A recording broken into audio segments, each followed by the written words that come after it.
sobre guerra espiritual, não é verdade? Efésios capítulo 6, verso 10 ao 18.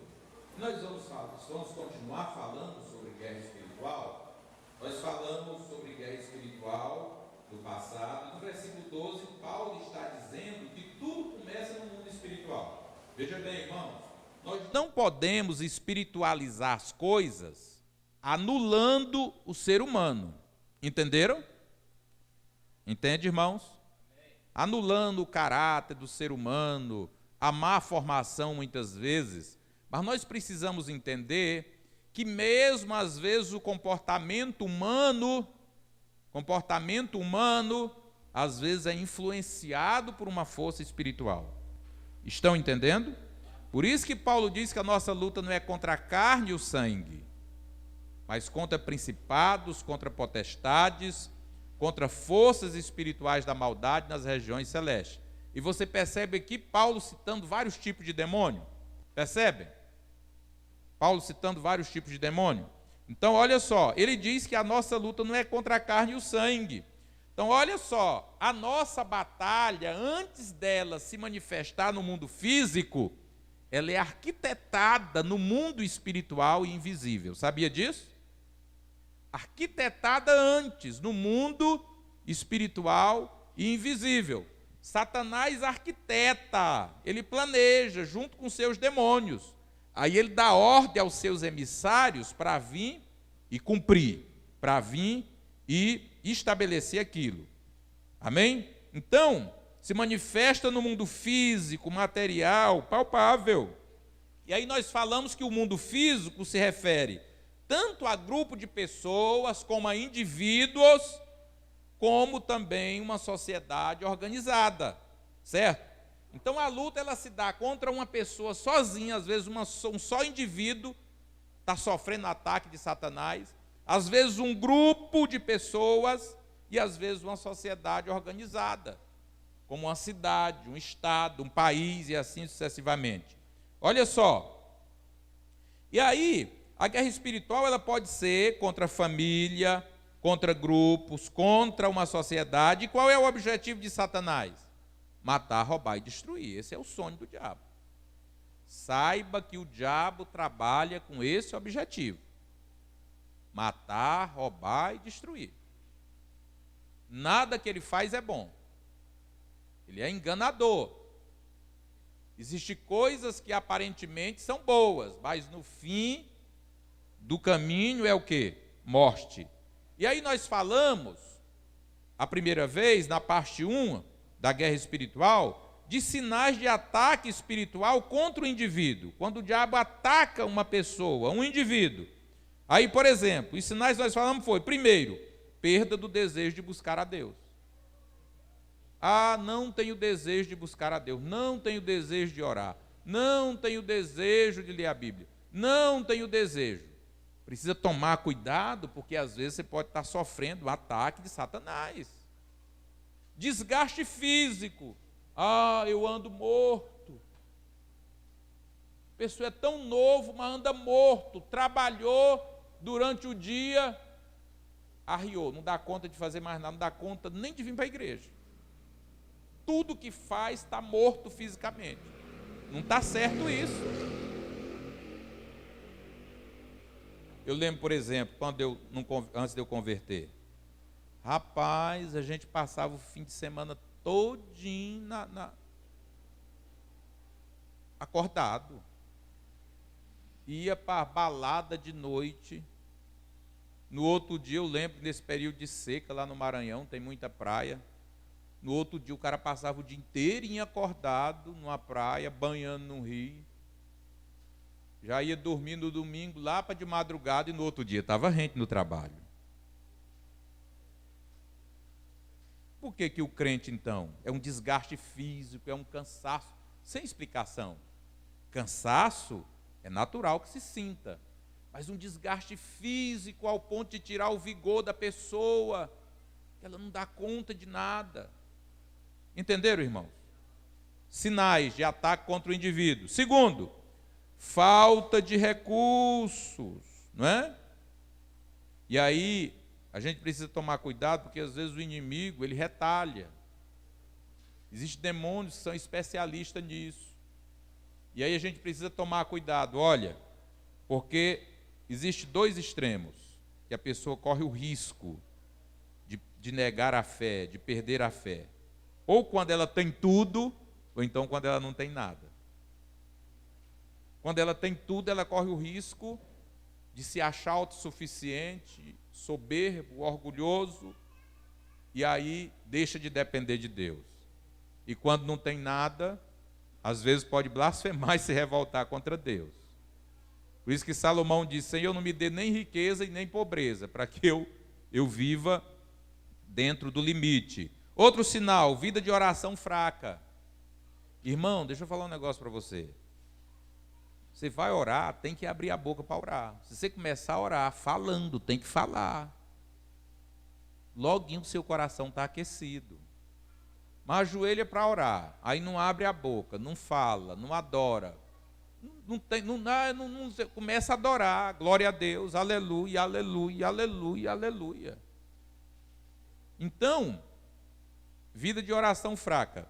Sobrecarregado pelas circunstâncias, qualquer circunstância sobrecarrega a pessoa. Hábito de pecado antigo começa a voltar. Afasta-se das amizades espirituais. Não quer andar com quem serve a Deus, quem incomoda. Então, isso são sinais de ataque do inimigo contra o indivíduo. Mas hoje nós vamos falar de sinais de ataque espiritual contra a família. Contra a família. Então, olha só, nós falamos que a guerra espiritual ela pode ser contra um único indivíduo, certo? Pode ser contra a família, pode ser contra grupos de pessoas, pode ser contra uma nação, contra um estado, contra uma cidade. E aí, então, quais são os sinais de ataque espiritual contra a família? Como eu falei, ao falar de ataque espiritual, nós não podemos anular o comportamento humano. Porque às vezes a base de operação do inimigo é o que? A nossa carne, é o nosso caráter. Sabiam disso? É a mente, é a alma. Então, quando a gente fala de ataque de Satanás, nós não podemos também ignorar a formação da pessoa, o caráter da pessoa. Nós não estamos anulando isso, porque muitas coisas acontecem pela formação do caráter do indivíduo no seio familiar. E aí a forma, muitas vezes, que a pessoa foi educada, a forma que muitos lares educam e conduzem os seus filhos, por si, já produz ações desastrosas no seio da família. Sabiam disso? Muitos desastres que existem no seio das famílias, nada mais é do que o fruto da forma que aquela família foi conduzida e foi educada. Nós temos vários exemplos na Bíblia com relação a isso. Mas um exemplo clássico disso, que eu li agora esses dias e não podia deixar de colocar aqui, foi de Adonias. Davi já estava velho, irmão, o rei Davi. Salomão seria o sucessor de Davi. Mas aí lá em 1 Reis, capítulo de número 1, versículos 5 ao 10, diz que Adonias se rebela contra aquilo que havia sido decidido. Ele se rebela, ele faz uma rebelião e se proclama rei. E aí, algo que me chamou a atenção nesse comportamento de Adonias, é que lá no versículo de número 5, explica por que Adonias fez isso. Lá diz o seguinte, olha, seu pai nunca havia o contrariado, nunca lhe perguntava, por que você agiu assim, meu filho? Olha só, e Adonias também era um rapaz de boa aparência e havia nascido depois de Absalão. Então, qual foi as razões de Adonias se rebelar dessa forma contra aquilo que o seu pai havia decidido? Primeiro, falta de limite na sua criação. Davi criou o rapaz sem contrariar. O cara aprontava, o pai nem perguntava, meu filho, por que você fez assim? Nunca o contrariou, o cara achava que ele podia fazer o que ele quisesse. Segundo, soberba. Que ele era de boa aparência, o cara se achava o tal. Então olha só, um cara que se achava o tal, criado sem limite, ele pensa o quê? Que o mundo é dele, irmão. E que ele pode fazer o que quiser.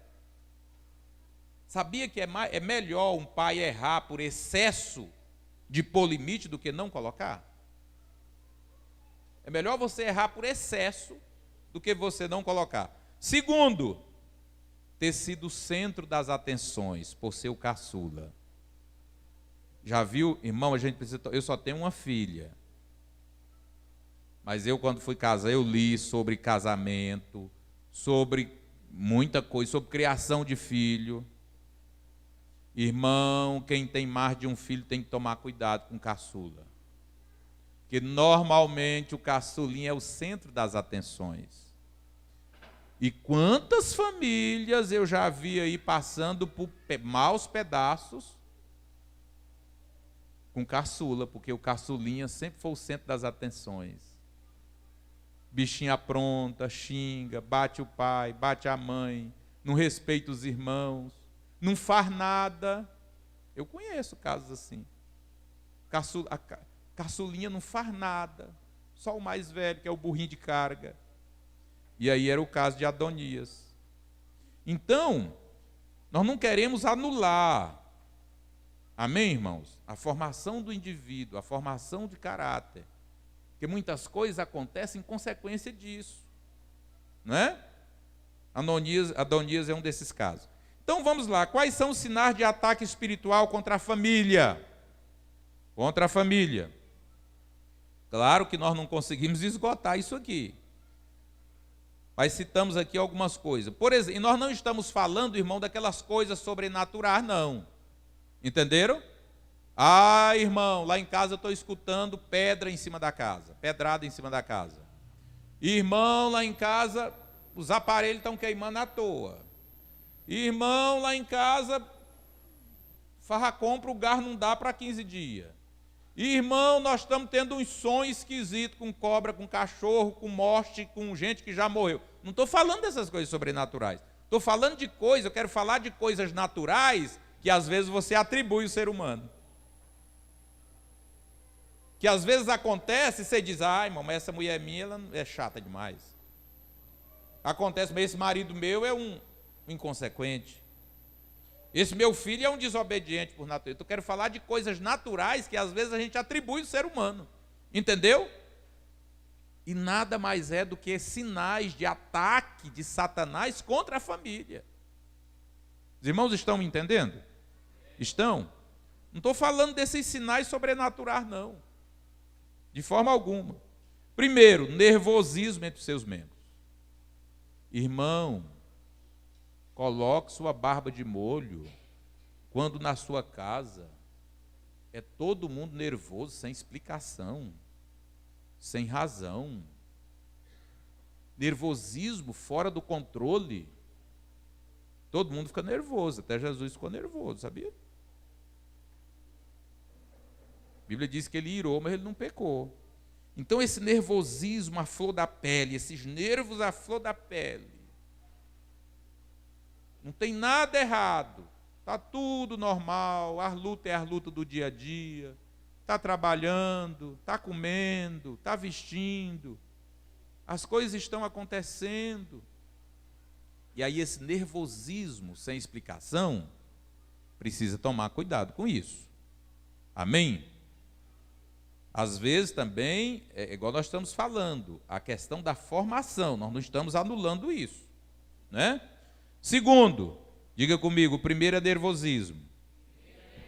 Segundo, discórdia. Não há concordância em nada. Ninguém concorda com nada. Todo mundo é do contra. Nem nas coisas mais óbvias e comuns da casa. Precisa tomar cuidado, porque às vezes os membros dessa família estão sobre uma influência maligna. Briga constante, a casa se torna um campo de batalha, irmão. Meu Deus do céu. Começa a brigar e não cala mais. Eu já vi gente, irmão, que vai atrás do outro. Sabia? Começa a brigar, começa a discutir, irmão, vai atrás, sai. Tem que correr uma das partes.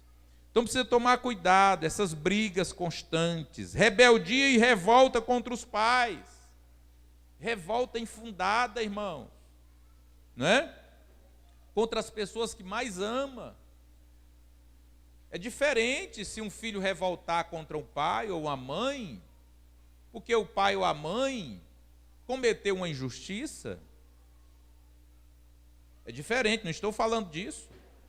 Quantos pais não abusam dos filhos? Quantos pais não castigam os filhos de maneira injusta? Quantos pais não gostam de provocar a ira dos filhos? Acha que é pai, pode provocar os filhos? Não estou falando desse tipo de revolta. Estou falando daquelas revoltas, daquelas rebeldias infundadas, como se os pais sejam os piores inimigos da face da terra. Sendo que são as pessoas que mais amam, que se sacrificam. Às vezes não tem muita instrução e não sabe, às vezes, transmitir isso, mas são as pessoas que mais amam. Ira, raiva, pessoas que vivem irada, a ira sem controle, é um dos sinais, sabiam disso, irmão? De opressão, de ataque de Satanás.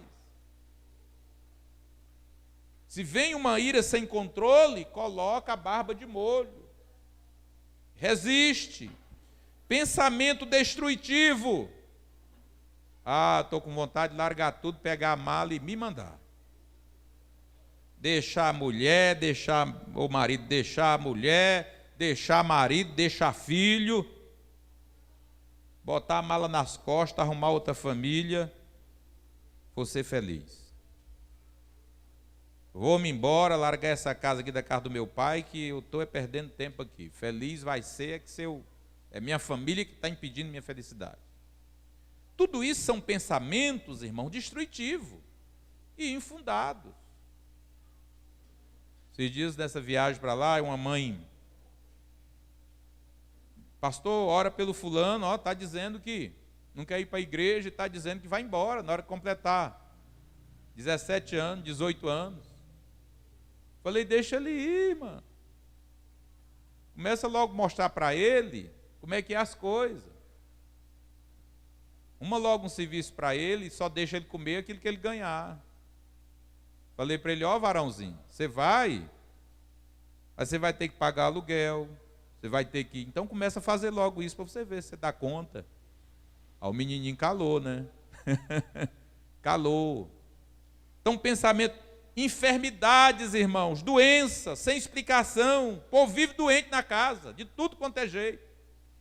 Meu Deus, quando não é uma doença é outra. Vem uma epidemia. Adoecer é uma coisa quase normal no mundo que a gente vive. E como consequência da velhice, pode preparar que doença vem mesmo. Como consequência do pecado. Mas umas coisas sem explicação. Desemprego generalizado, sem fundamento. Às vezes a pessoa é capacitada, ela tem competência, vai atrás, mas não consegue arrumar emprego. Não arruma, as portas fechadas, não tem jeito de arrumar uma colocação de trabalho. Pode ser que essa família esteja sendo alvo de ataques de Satanás. Pode ser que esteja sendo alvo de ataque de Satanás. Mas os ataques de Satanás contra a vida do ser humano, ele pode se dar contra a vida de indivíduos, especificamente, contra famílias, mas pode se dar também contra grupo de pessoas, grupos organizados. E aí, quando a gente fala sobre isso, nós podemos citar, por exemplo, a igreja. Sabia que o diabo pode se levantar contra um grupo de louvor? Um grupo que canta, contra a escola dominical, contra um departamento, contra um pequeno grupo, contra discipulador, contra discípulo, contra a igreja em geral, contra um campo, contra o ministério, contra as igrejas de uma cidade, de um país. Sabiam disso? Que isso pode acontecer? E aí, existem algumas características, algumas armas que o indivíduo usa para atacar. Como eu falei, eu não quero anular aqui a questão da formação e do caráter, porque a base de ataque de Satanás é o nosso caráter. Sabiam disso? Então, veja bem, mas algumas armas, alguns sinais que pode ser um ataque de Satanás, certo? E que não seja apenas alguém mau caráter que esteja em ação. Porque às vezes a pessoa mau caráter, mal formado, por si só as suas ações já são malignas. Por exemplo, fofoca e contenda. Irmão, quando você vê um espírito de fofoca e de contenda se alastrando no meio de um grupo, de uma igreja, de um departamento, pode orar, que tem demônio no meio. Divisão, as pessoas começam a formar partidos. Eu gosto é do fulano. Esse aqui eu sou até intrigado com ele. Começa a formar partidos. Lá na igreja de Corinto, sabia que existia isso? Eles brigavam e diziam, eu sou é de Paulo, que Paulo é que é poliglota. Outro dizia, eu sou é de Pedro. E outro dizia, eu sou é de Cristo. Calúnia. Irmãos, existem igrejas que é difícil você conviver. Conheço muitas. Então, espírito de calúnia, coisas infundadas. E às vezes eu fico pensando, irmão, uma pessoa que é capaz de caluniar outro, de criar uma história contra outro. Um ser humano desse,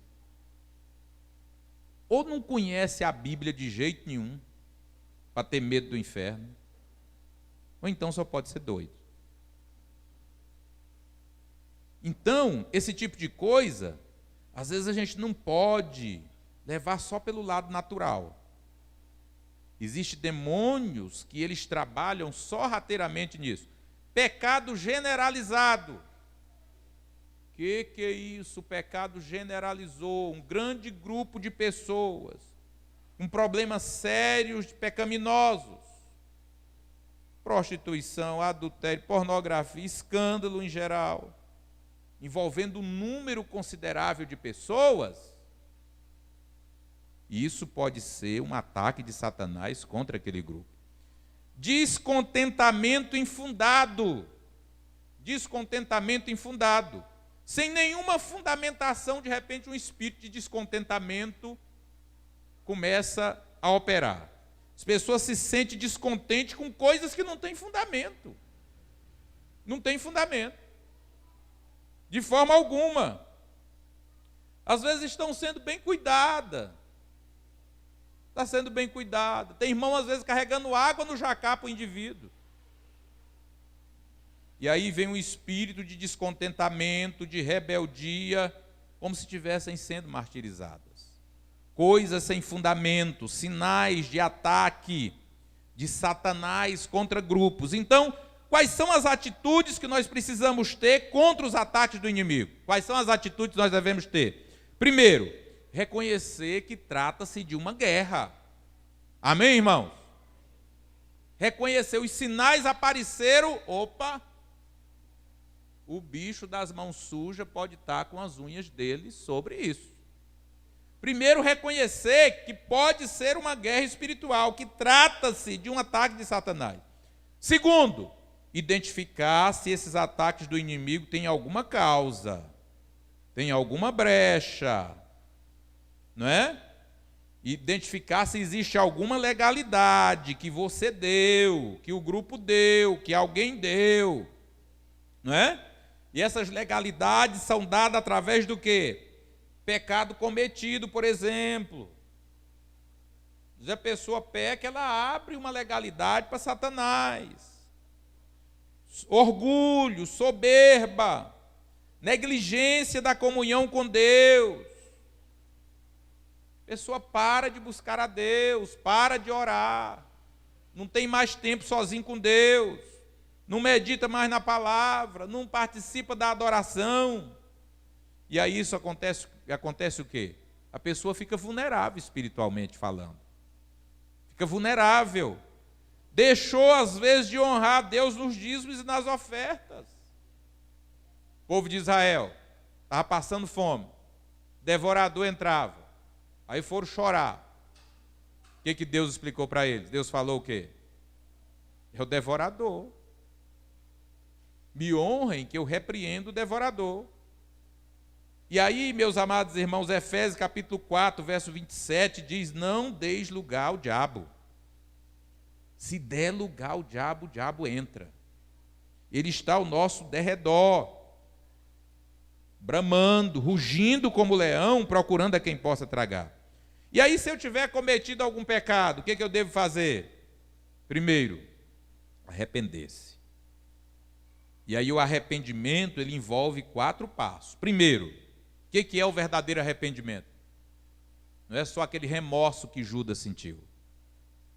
Diz que Judas, depois que traiu Jesus, ele sentiu um remorso, foi lá, botou a corda no pescoço, enforcou, foi para o inferno. O arrependimento envolve 4 passos. Primeiro, reconhecer que pecou. Eu reconheço que pecou. Segundo, sentir tristeza pelo pecado. Sentir tristeza pelo pecado. Terceiro, virar as costas para o pecado. Quarto, fazer restituição, consertar o mal feito, ressarcir o prejuízo. Por isso que falar mal da vida dos outros é grave, irmão. Falar mal da vida dos outros, difamar é grave. Porque quando a pessoa difama outro, como é que ela vai restituir isso? Como é que ela vai consertar? É ela indo em quem ela falou e dizer: olha, a verdade não era daquele jeito, não. Eu passei uma mentira para frente, eu inventei essa história. Então, a coisa é grave. Então, fazer o quê? Reconhecer se tiver cometido um pecado, se arrepender. Quarto, busque a santificação e se alinhe à palavra de Deus. Amém? E como é que eu busco a santificação e me alinho à palavra de Deus? Me afastando do pecado e praticando o que está escrito aqui. Amém, irmãos? Paulo diz: aquele que roubava, não rouba mais. Aquele que fazia isso, não faça mais. Então eu santifico a minha vida me afastando do pecado, praticando a palavra de Deus, buscando o perdão do Senhor e a purificação através do sangue de Jesus. Quinto, entre na batalha em oração, adoração, louvor, jejum, se necessário for. Amém, irmãos? Entre na batalha. Tiago capítulo 4, versículo 7 diz: sujeitai-vos, pois, a Deus. Resistir o diabo e ele fugirá de vós. Se nós não aprendermos a resistir Satanás em oração, se não aprendermos a entrar na batalha em oração, ele não vai embora, irmão. Não vai embora. Achei engraçado, o meu Euclides um dia contou para mim, eu passei ele na loja, ele falou assim: pastor, estava não sei quantos dias que não vendia nada lá no centro. E aí, é Josi o nome da sua nora? É Josi, meu? Rose? Josi. Aí disse que a nora dele começou a orar dentro dessa loja. Começou a orar, eu não aceito uma situação dessa, Senhor, e tal, e pá.